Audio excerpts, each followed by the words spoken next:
जय भगवान श्री कृष्ण जी। भगवान और आप चैनल के अत्यंत प्रिय श्रद्धालु भक्तों, हम सभी को अपना भविष्य जानने की उत्सुकता होती है।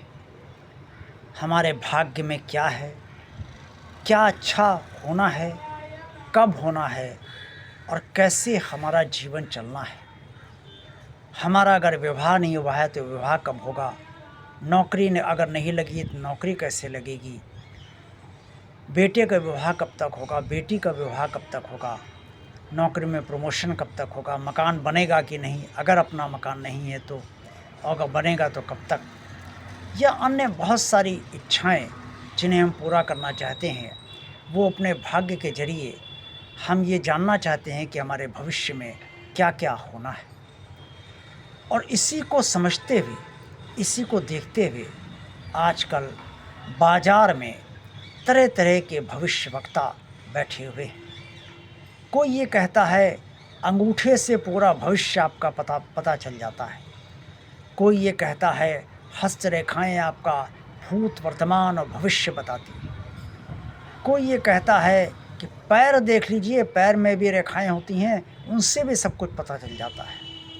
कई लोग कहते हैं कि अगर यहाँ पर ये तिल हो, इस जगह पे ये तिल हो, शरीर के संग पे ये तिल हो, इससे क्या फल होता है। वो इस तरीके से भविष्य बताने का प्रयास करते हैं। कई लोग मूलांक के जरिए भविष्य बताते हैं, 1 नंबर का क्या है, 2 नंबर का क्या है, 3 नंबर का क्या है, इस तरीके से 9 नंबर तक वो भविष्य बताते हैं। अब प्रश्न ये है जो सभी के मस्तिष्क में उत्पन्न होता है, क्या ये भविष्य सही होता है? जो हमें बताता है क्या उस पर हमें संपूर्ण विश्वास पहले से ही होता है?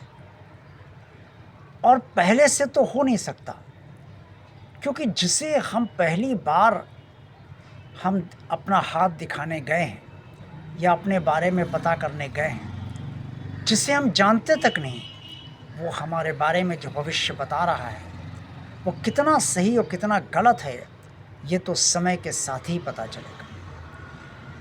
कई जगह हम इसलिए जाते हैं भविष्य जानने के लिए कि हमारे कुछ मित्र, हमारे पड़ोसी या हमारे रिश्तेदार, किसी ने हमें बताया कि वहाँ गए थे, वो बहुत अच्छा विचार करते हैं और उन्होंने जो मुझे बातें बताई वो सब सही हुई, हम भी वहाँ पहुँच जाते हैं। हो सकता है कि उन पड़ोसी या रिश्तेदार या मित्र के साथ वैसा फलीभूत हुआ, लेकिन कोई गारंटी तो नहीं होती कि आपके साथ भी वैसा फलीभूत हो जाएगा। हो सकता है हो जाए, हो सकता है ना हो, तो तब भी आप प्रतीक्षा तो करेंगे ही जब तक फलीभूत ना हो जाए। कहने का तात्पर्य ये है, चाहे आप अंगूठा दिखाएं, हाथ दिखाएं, पैरों की रेखाएं दिखाएं, शरीर के हिस्से के तिलों से जानकारी लें, या जो आपकी कुंडली है उसको दिखाकर भाग्य बचाना चाहें, भाग्य बचवाना चाहें, यानी कि भाग्य पर विचार करवाना चाहें, इन सब से जो भी पता आपको चलता है उन सबको आपको परखने का वर्तमान में तो समय नहीं मिलता। जैसे जैसे भविष्य यानी कि वर्तमान गुजरता है, समय व्यतीत होता है, वैसे वैसे ही पता चलता है कि भाई जो बातें जिससे हम पूछ कर आए हैं वो सही आपके साथ हुई हैं या नहीं। लेकिन आप वर्तमान में जिससे भी पूछते हो उसको उसकी दक्षिणा भी दे आते हो। किसी की दक्षिणा बहुत ज़्यादा होती है तब भी आप दे आते हो, ये सोचकर कि फ़लाँ को बताया था उनकी बात सही हुई तो इनके तो रेट ही इतने हैं, चलो मैं भी दे देता हूँ। और किसी की कम होती है तो जिसकी जितनी है उतनी आप उसको दक्षिणा देते हो, यानी कि पैसा भी आप खर्च कर रहे हो। और ये आपको मालूम नहीं है कि आपको जो बताया गया है वो भविष्य में फलीभूत होगा भी या नहीं, और अगर होगा तो कहाँ तक और कब कब होगा। सभी लोग ये दावा करते हैं भविष्यवक्ता कि भूत वर्तमान और भविष्य सब देखिए। कई लोग तो त्रिकालदर्शी होने का दावा करते हैं, लेकिन अगर कोई वास्तव में इतना ही त्रिकालदर्शी हो तो वो संसार में क्यों रहेगा और वो व्यापार क्यों करेगा, रुपयों का कारोबार क्यों करेगा? ये प्रश्न भी सोचना ही चाहिए।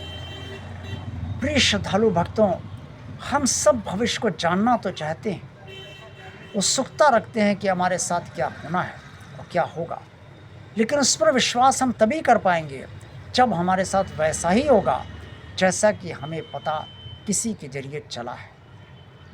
इससे अच्छा तो यही है कि अगर आपको कोई अंतर्प्रेरणा होती है और वो अंतर्प्रेरणा आपके साथ हमेशा फलीभूत होती है तो आप उस पर विश्वास रखिए। इससे अच्छा तो ये है कि आप अपने भगवान की पूजा श्रद्धा से कीजिए और अपने भगवान पर विश्वास रखिए और उससे प्रार्थना कीजिए और ये विश्वास रखिए कि वो आपके साथ भविष्य में जो भी होगा वो उसकी कृपा से ही होगा।